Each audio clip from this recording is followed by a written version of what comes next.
Baik, Assalamualaikum warahmatullahi wabarakatuh. Waalaikumsalam warahmatullahi wabarakatuh. Selamat pagi anak-anak Ibu. Pagi, Bu. Gimana kabarnya hari ini? Sehat nggak? Sehat, Bu. Harus sehat ya. Lihat lagi dari cuaca kita yang kadang panas, kadang hujan, nggak menentu. Jadi kita harus tetap jaga nih pola makannya, pola tidurnya, ya kan? Nah, selain sehat, kita itu juga harus semangat biar kalian juga mampu mengikuti pembelajaran ini. Oke? Jadi kita akan melanjutkan pembelajaran dari minggu sebelumnya. Nah, sebelum kita memulai pembelajaran, alangkah baiknya kita berdoa agar pembelajaran kita berjalan lancar dan ilmunya juga berkah. Kepada ketua kelas, Ibu persilahkan untuk memimpin doanya. Semuanya, sebelum kita mulai pembelajaran kita, mari kita berdoa masing-masing. Berdoa juga.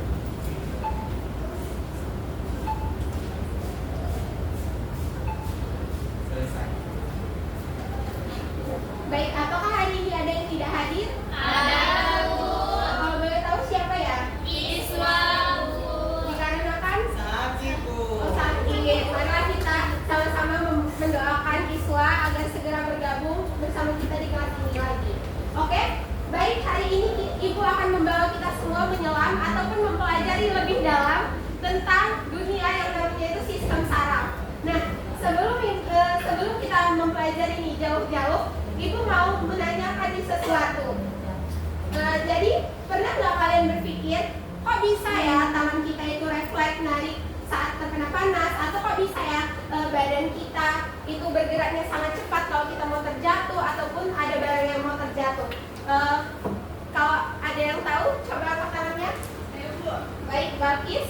itu Bu karena refleks, karena itu merupakan otomatis dari saraf kita sehingga dia bereaksi cepat gitu Bu terhadap sentuhan kita. Nah, itu betul sekali ya. Karena di dalam tubuh kita ini ada namanya superhero kecil, yaitu sistem saraf. Nah, jadi gerakannya itu sangat otomatis dan sangat refleks. Tapi refleksnya ini itu diolah oleh sumsum tulang belakang kita, bukan oleh otak kita. Jadi geraknya itu super duper cepat. Nah, maka dari itu dia itu bisa membuat dan melindungi tubuh kita dari bahaya. Makanya Ibu bilang dia itu adalah superhero.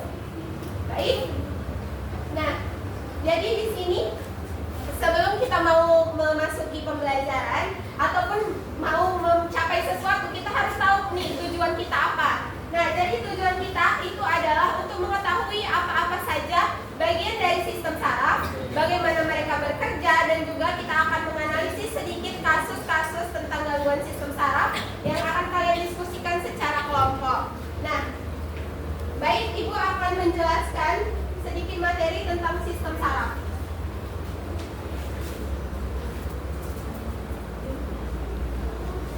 Sistem saraf itu merupakan sistem organ yang mengatur dan mengkoordinasi semua aktivitas tubuh kita, baik secara kita sadar maupun secara kita tidak sadar. Kalau kita sadar itu seperti berjalan, berlari, makan, dan lain sebagainya. Kalau misalnya kita tak sadar seperti kita bernafas. Nah, di sini adakah yang udah tahu beberapa jenis dari sistem saraf? Saya, Bu.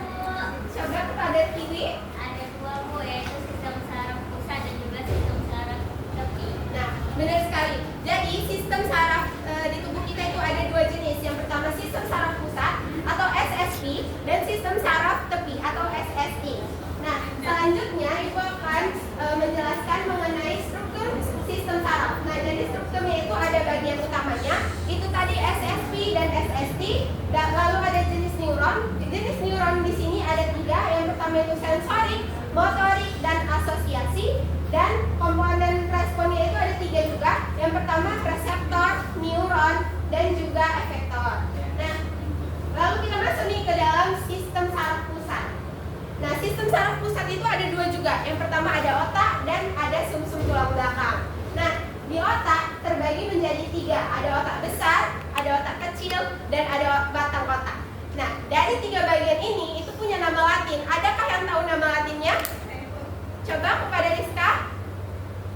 Otak besar itu nama latinnya cerebrum, otak kecil itu nama latinnya cerebellum, dan batang otak itu adalah brainstem. Nah, benar sekali ya. Jadi otak besar itu namanya cerebrum, otak kecil itu namanya cerebellum, dan batang otak itu namanya brainstem. Nah, yang tiga bagian ini itu mempunyai fungsinya masing-masing. Kalau si otak besar itu terdiri dari belahan kiri, yaitu mengontrol IQ, dan belahan kanan itu mengontrol EQ. Jadi otak besar ini mengontrol ingatan kita, kesadaran kita, logika, dan juga emosi kita. Kalau misalnya di otak kecil atau tadi cerebellum itu terletak di bagian belakang otak besar dan mengatur keseimbangan, koordinasi gerak kita, dan juga posisi tubuh. Untuk bagian terakhir itu ada batang otak. Nah, batang otak ini yang menghubungkan otak kita dengan sumsum tulang belakang dan juga mengatur fungsi vital seperti pernapasan, detak jantung, suhu tubuh, dan juga pencernaan kita.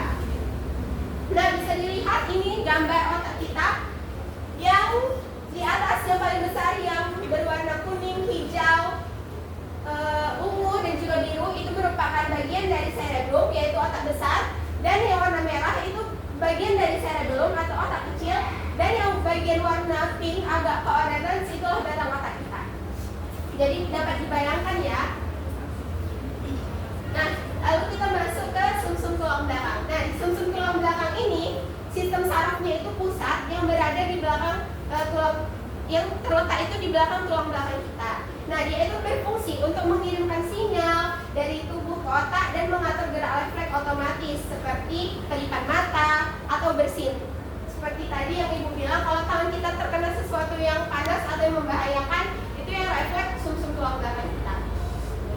Lalu kita masuk ke sistem saraf tepi. Sistem saraf tepi itu ada dua juga, yaitu sistem saraf kranial dan sistem saraf spinal. Kalau sistem saraf kranial itu terdiri dari 12 pasang. Kalau sistem saraf spinal itu terdiri dari 31 pasang. Bisa diingat ya, soalnya nanti di akhir pembelajaran mana tahu Ibu akan bertanya lagi kepada kalian. Nah, lalu di sini ada gangguan sistem saraf yang akan kita diskusikan secara berkelompok. Yang pertama itu ada epilepsi. Epilepsi itu adalah serangan yang mendadak akibat gangguan fungsi otak yang sementara. Lalu ada Parkinson, yaitu gangguan gerak akibat kekurangan dopamine menyebabkan kita tremor otot ataupun kaku. Nah, lalu bagaimana sih sel saraf itu bekerja? Ada yang udah tahu nggak bagaimana sel saraf itu bekerja? Belum kan? Nah, dari di sini Ibu akan mengajak kalian untuk menonton film, untuk menonton video mengenai bagaimana sih sel saraf itu bekerja. Nah, video tersebut akan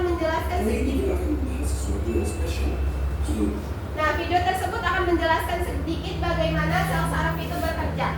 Jadi kalian harap menyimak ya, karena dari video tersebut Ibu akan menyampaikan atau menanyakan beberapa pertanyaan.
Nah,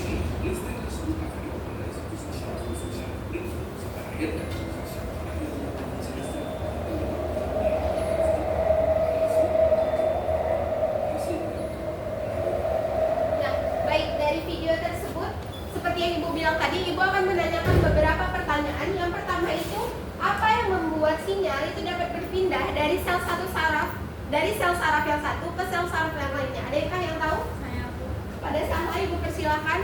Nah, sinyal itu berpindah melalui neurotransmitter, yaitu zat kimia yang dilepas di celah sinapsis untuk meneruskan impuls ke neuron selanjutnya. Nah, benar sekali ya. Nah, jadi nama yang membuat bisa berpindah dari sinyal itu bisa berpindah dari sel saraf satu ke sel saraf lainnya itu namanya neuron transmitter. Dari namanya saja itu seperti alat transportasi ataupun jalan ya. Nah, jadi yang tadi yang kita nampak itu neuronsnya itu di ujungnya itu merupakan adanya yang namanya sinaps. Nah, lalu yang pertanyaan kedua, Ibu akan menanyakan kenapa sih impuls saraf kita itu hanya bergerak ke satu arah saja, tidak bisa bolak-balik? Adakah yang tahu? Kepada Sanul, Ibu persilakan. Nah, Bu, impuls saraf hanya bergerak satu arah itu karena struktur neuron. Jadi Bu, sinyal masuk lewat dendrit, diproses di badan sel, lalu keluar lewat akson ke neuron berikutnya melalui sinapsis seperti yang dijelaskan pada video tadi. Jadi selain itu juga sinapsis ini sebenarnya dia melepaskan neurotransmitter saraf. Oh iya, benar sekali ya. Jadi karena emang udah sebegitunya. Soalnya si sinapsis ini hanya melepaskan neuron transmitter itu ke satu arah, yaitu dari dendrit ke badan sel, baru dia masuk ke akson. Tidak bisa balik dari akson ke badan sel lalu ke dendrit. Oke, sebelum kita mengerjakan lembar kerja, Ibu akan mengajak kalian juga untuk membayangkan nih, kalau tubuh kita itu adalah wifi. Nah, otak kita itu adalah servernya, server utamanya, sumsum tulang belakang kita itu adalah kabel utamanya, dan sel saraf tepi kita itu adalah rutenya yang menghubungkan ke seluruh tubuh. Nah, Ibu akan menanyakan, kalau misalnya lah wifi di tubuh kita ini putus di bagian kabel utamanya, apa yang dapat terjadi? Ada yang kalian tahu? Kepada Aryu, Ibu persilakan. Baik, jika kabel utama yaitu sumsum tulang belakang kita itu putus, maka sinyal yang dari otak yang menyerap suatu hal yang kita terima itu tidak bisa dikirimkan ke saraf tepi, apalagi ke bagian tubuh kita. Nah, betul sekali ya. Karena sistem saraf pusat itu semua ada di otak. Jadi di otak lah itu, dari otak lah disalurkan semua lewat sumsum tulang belakang. Kalau di sumsum tulang belakangnya putus, bagaimana dia bisa masuk ke saraf-saraf tepinya? Oke? Baik, setelah itu kita akan melakukan diskusi kelompok. Kemarin Ibu sudah membagi kelompok yang namanya kelompok medis cerdas. Nah, dari di kelompok medis cerdas ini kita akan menjadi detektif tentang gangguan sistem saraf. Nah, Ibu mau kalian itu tidak hanya diskusi kelompok biasa, tapi juga bagi bagian untuk teman-temannya. Ada yang jadi pemimpin, ada yang jadi pembaca, dan juga ada yang jadi penyaji. Nah, di sini Ibu akan membagikan lembar kerja. Kelompok 1, kelompok 2,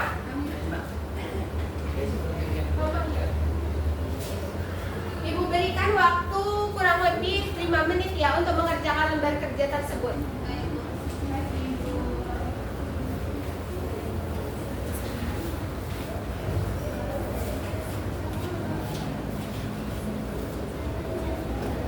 Kalau ada yang kurang paham bisa ditanyakan pada Ibu.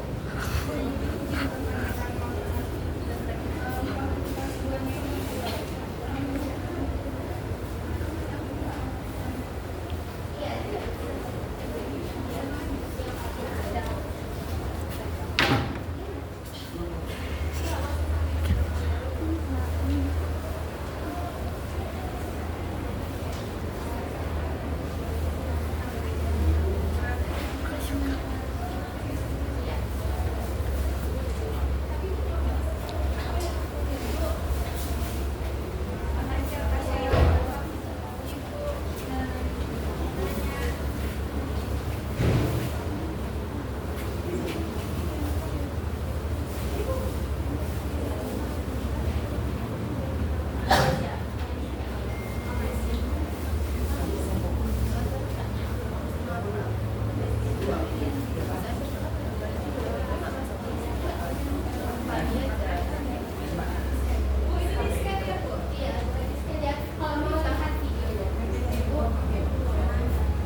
Ada 2 menit lagi ya.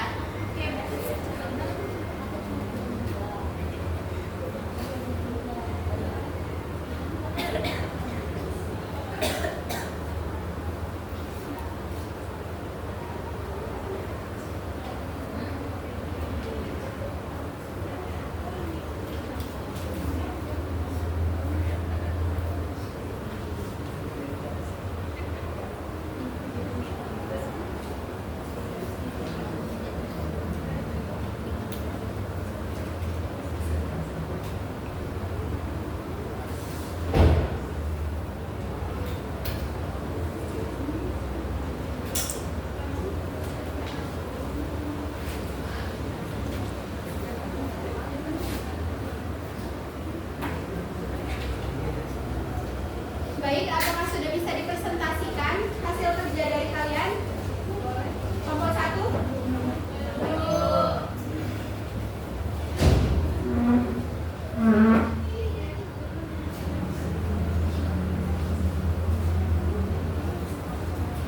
Kelompok 2? Sudah bisa dipresentasikan?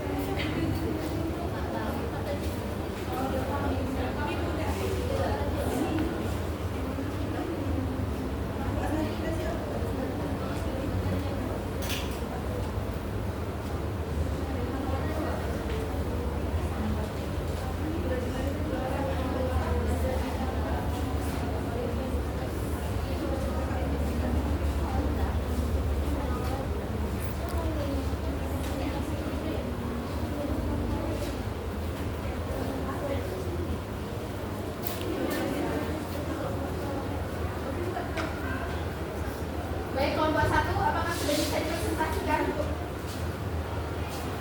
Oke, silakan kepada kelompok 1. Nah, untuk teman-teman yang lainnya, Ibu harap kalian, kan ini beda-beda ya gangguannya. Jadi Ibu harap saat temannya presentasi, kalian juga harus mencatat apa yang didiskusikan temannya, apa hasil dari diskusi temannya tersebut.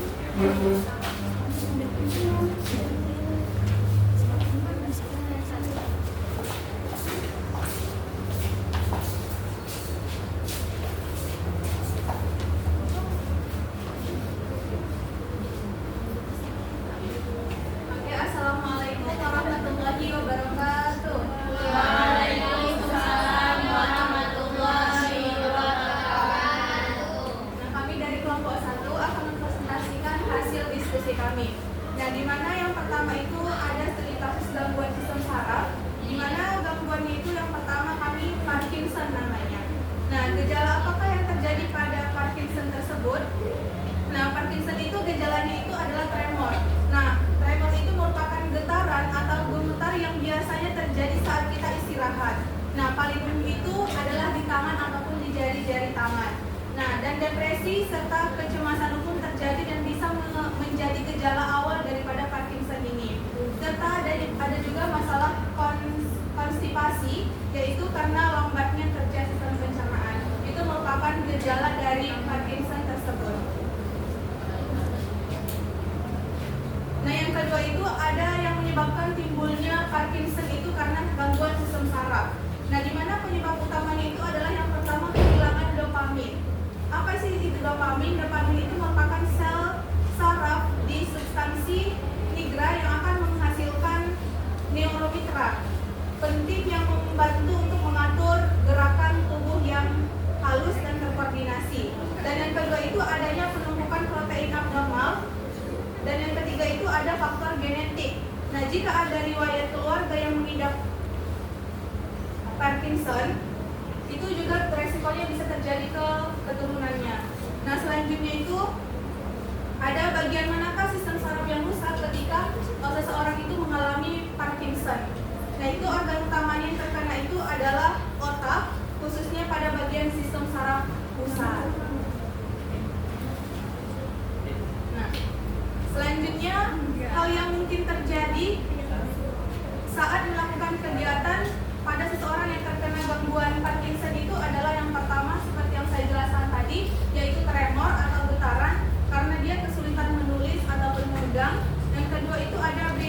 amnesia atau gerakan lambat, yaitu kesulitan untuk berjalan cepat. Dan juga yang ketiga itu ada kekakuan otot, yaitu kesulitan contohnya itu membungkuk. Baru selanjutnya yang keempat itu ada gangguan keseimbangan, yaitu menjaga keseimbangan tubuh. Nah, itu merupakan hal yang memungkinkan terjadi ketika kita mengalami penyakit Parkinson. Baik, terima kasih kepada kelompok 1. Mari kita berikan aplaus kepada kelompok 1. Jadi Parkinson itu adalah penyakit yang menyerang saraf pusat kita, yaitu otak. Nah, jadi dia itu membuat kita itu terganggu di bagian gerakannya, seperti kita akan tremor, kekuatan otot kita akan itu akan melemah. Baik, kepada kelompok 2 Ibu persilakan.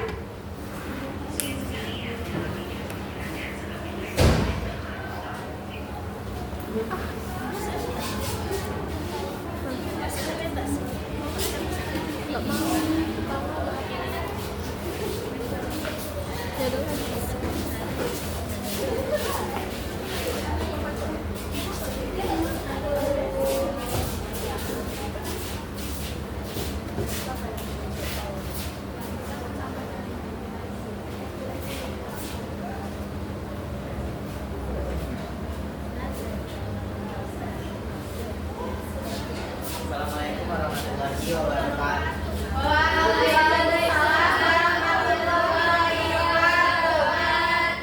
Baik, kami di sini kelompok 2 akan menjelaskan tentang kasus gangguan sistem saraf yang mana spesifiknya untuk penyakit epilepsi.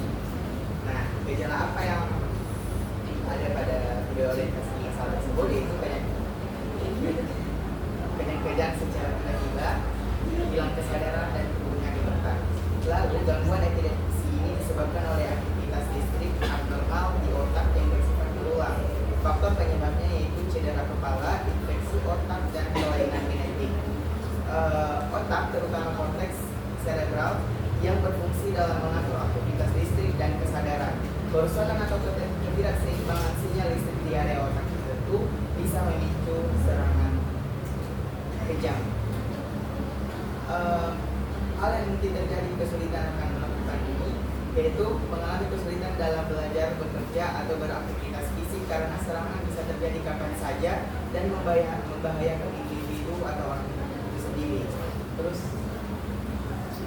proses transmisinya yaitu gangguan impuls listrik antar neuron di bagian. Baik, mari kita berikan aplaus kepada kelompok 2. Silakan. Nah, jadi epilepsi itu juga menyerang di bagian saraf pusat kita, yaitu menyebabkan kita kejang yang berulang dan perubahan perilaku. Baik, kepada kelompok 3 Ibu persilakan.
Terus yang kedua itu hilang ingatan, menyebabkan terjadi hilang ingatan itu terjadi karena kerusakan otak, terutama di bagian yang mengatur memori seperti hipokampus. Baru di bagian sistem saraf jikalau terkena hilang ingatan itu ada hipokampus, lobus temporal medial, dan lobus frontal.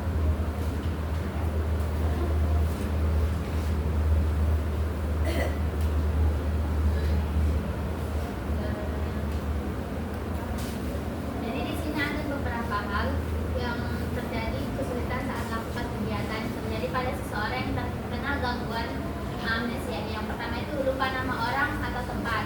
Nah, ini terjadi karena memori jangka panjang terganggu.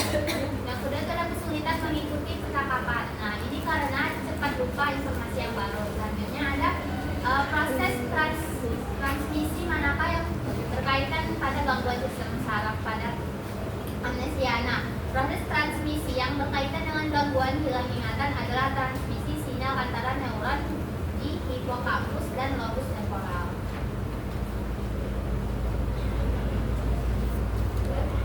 Baik.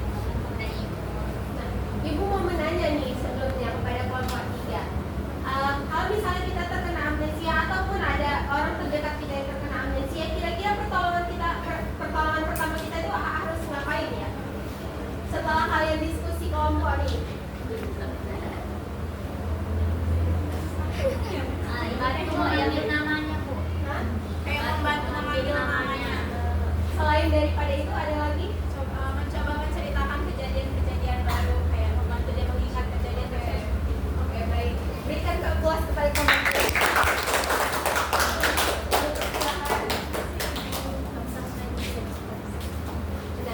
Jadi amnesia ini juga menyerang saraf pusat kita, yaitu pada otak. Jadi ketiga gangguan tersebut itu menyerang saraf pusat kita, yang terutama di bagian otak. Karena banyaknya penyakit ataupun gangguan pada sistem saraf itu kebanyakan menyerang di saraf pusat kita. Baik, sebelumlah Ibu menutup materi kita pada hari ini, Ibu akan mengadakan kuis kilat yang Ibu adakan. Yang Ibu ajak untuk bermain kuis kilat ini ada 2 kelompok saja, yaitu kelompok 1 dan kelompok 2. Untuk kelompok 3 itu jadi penunjang. Jadi kalian itu kalian itu bisa membantu kelompok mana saja untuk menjawabnya. Jadi Ibu akan menjelaskan ya permainannya bagaimana. Nah, jadi misalnya kelompok 1. Kelompok 1 itu memilih nomor 2. Nah, di nomor 2 itu kalau ada gambar, itu artinya poin kalian masuk ke kelompok 2. Kalau misalnya ada pertanyaan dan kalian menjawab benar, poinnya masuk ke kelompok kalian sendiri. Oke? Udah ngerti nggak? Ngerti, Bu. Oke, baik, kita akan mulai permainannya. Kepada kelompok 1, Ibu persilakan untuk memilih nomor 3. Bismillah. 1, 2, 3. Jadi nggak ada, dia tidak dapat nilai. Nilainya itu ya kosong.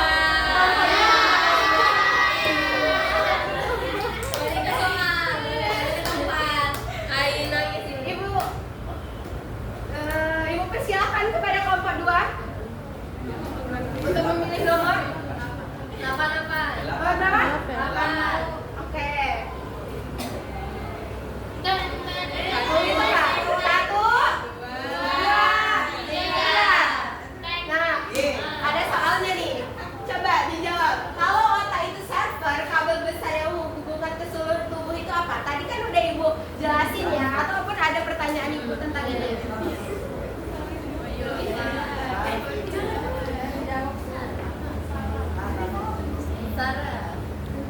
Kabel besar yang menghubungkan ke seluruh tubuh. Oke, kita saraf kan? Ya, Saraf. saraf. Oke, kunci. Mari kita cek. Salah. Salah itu sebenarnya. Ini contoh tidak mendengarkan nih di awal. Oke,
Parkinson. Parkinson, betul? Betul. Oke, Ibu Kim ya.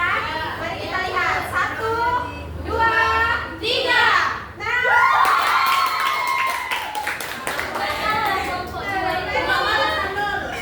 Namanya kelompok 2 ini tadi malam belajar. Kelompok 1. Maaf ya. Oke. Kepada kelompok 2 Ibu persilakan untuk memilih nomornya.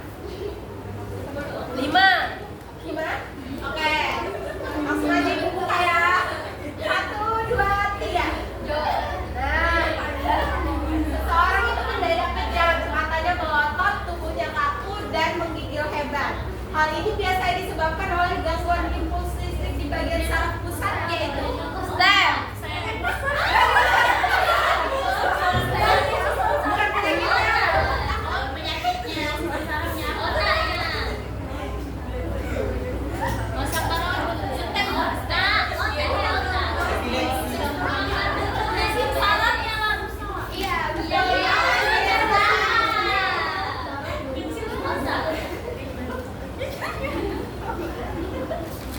Baik, kelompok 2. Oh, kelompok 3 juga boleh menyuarakan suaranya kalau dijawab ya. Oh iya. Lobus temporal. Lobus temporal. Wih. Maksud ya. Jawabannya mari kita cek. Jeng.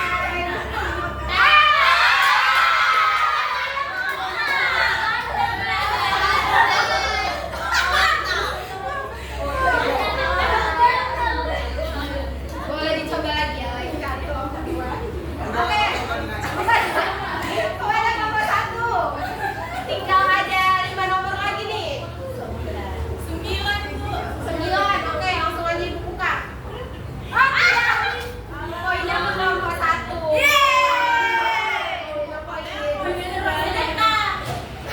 Oke, kepada kelompok 2 Ibu persilahkan.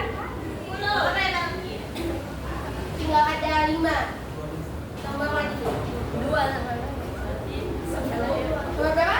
Nomor 2. Oke, Ibu buka ya. 1, 2, 3. Nah, ini kayaknya gampang nih. Apa nama bagian struktur saraf yang ditunjukkan yang ada di video tadi? Video bagaimana sistem sel saraf bekerja? Dendrit. Ini bagian X-nya. Neuron. Enggak. Neuron itu yang mencakup semuanya, itu yang di bagian X-nya. Dendrit. Oke, Ibu Kim ya, mari kita cek. Bentar Ibu.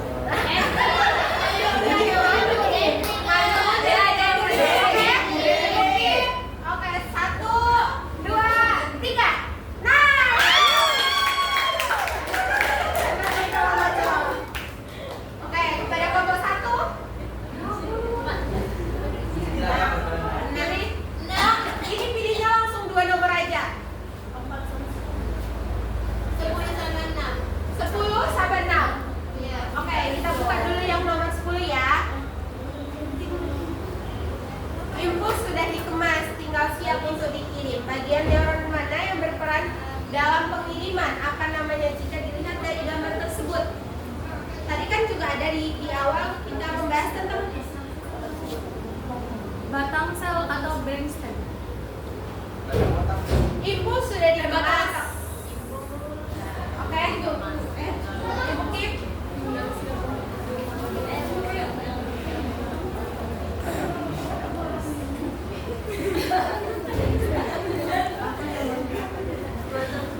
isinya memberi poin untuk kelompok 1 20 poin. Nah, jadi kalian membagi kalian ke kelompok 1.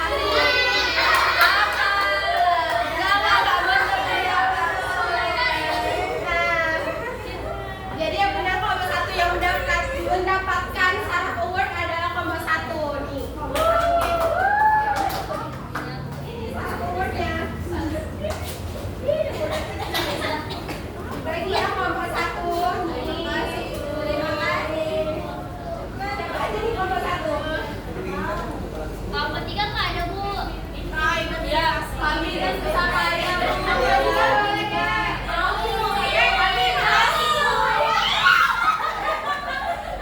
Oke. Udah selesai nih kuisnya kita. Bahwa tandanya pembelajaran kita sudah ada di penghujung.